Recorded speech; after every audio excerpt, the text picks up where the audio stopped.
Le monde a changé. Pendant que les bombes tombent encore à Gaza et que l'Ukraine se vide de son sang, Donald Trump débarque au Moyen-Orient comme un messager improbable de la paix. Oui, Trump, celui que les élites médiatiques accusaient de vouloir déclencher l'Armageddon.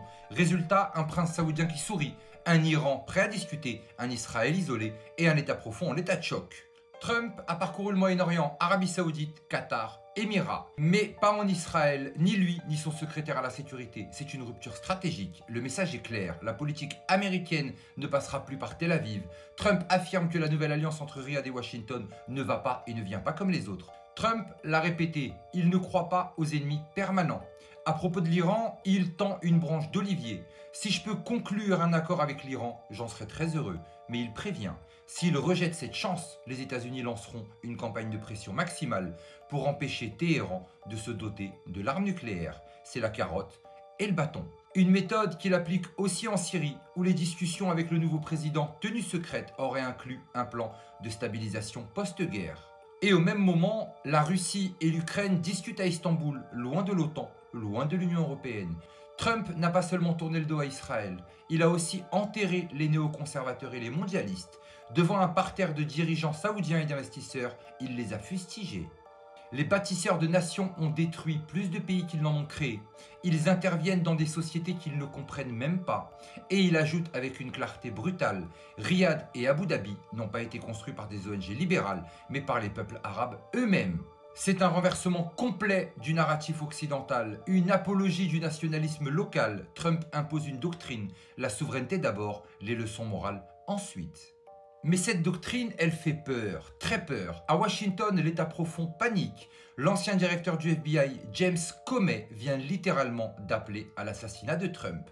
Pour info, vous pouvez retrouver l'affaire de James Comey dans le Russiagate, le Crossfire Hurricane que j'avais partagé précédemment.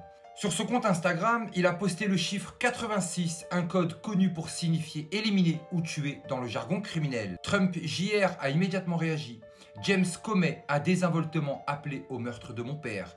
Face au tollé, Comey a supprimé le poste, trop tard. Le DHS, le service secret et même Tulsi Gabbard ont pris les choses au sérieux. Tulsi Gabbard demande son emprisonnement immédiat.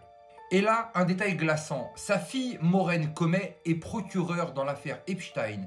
Elle est aujourd'hui sur l'affaire Puff Daddy. 2 dossiers explosifs, 2 enquêtes enterrées, 2 silences très organisés. On y reviendra dans la prochaine vidéo. Le procès Puff Daddy vient de s'ouvrir et c'est surréaliste. Ceux qui disaient que Trump ferait la guerre pour Israël doivent désormais se taire. Il fait tout l'inverse. Il dénonce les faucons à Riyad. Il parle de paix en Syrie. Il tend la main en Iran. Je suis venu offrir à l'Iran une nouvelle voie pour un avenir meilleur. Il ose même dire que la vieille garde interventionniste américaine a échoué et est un désastre. Il n'attaque plus pour imposer la démocratie. Il construit la paix par le respect de la souveraineté. Pendant ce temps, Israël semble hors de contrôle. L'armée continue ses opérations à Gaza contre l'avis d'une partie croissante de la population israélienne elle-même.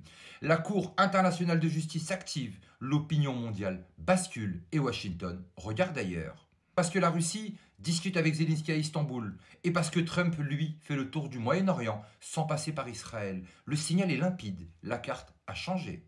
Trump a déclenché un tremblement de terre géopolitique. Il a humilié les néoconservateurs, remis en question l'axe Tel Aviv-Washington, isolé Israël, tendu la main à l'Iran et dénoncé publiquement ceux qui ont ravagé le Moyen-Orient au nom du progrès. Et pendant ce temps, l'État profond montre les dents. Il menace, il tremble, il panique. Parce que Trump risque de faire tomber les derniers masques et peut-être les derniers intouchables. James Comey, Epstein, Puff Daddy. La suite dans notre prochaine vidéo. Mais surtout n'oubliez pas, on n'est clairement pas au bout de nos surprises.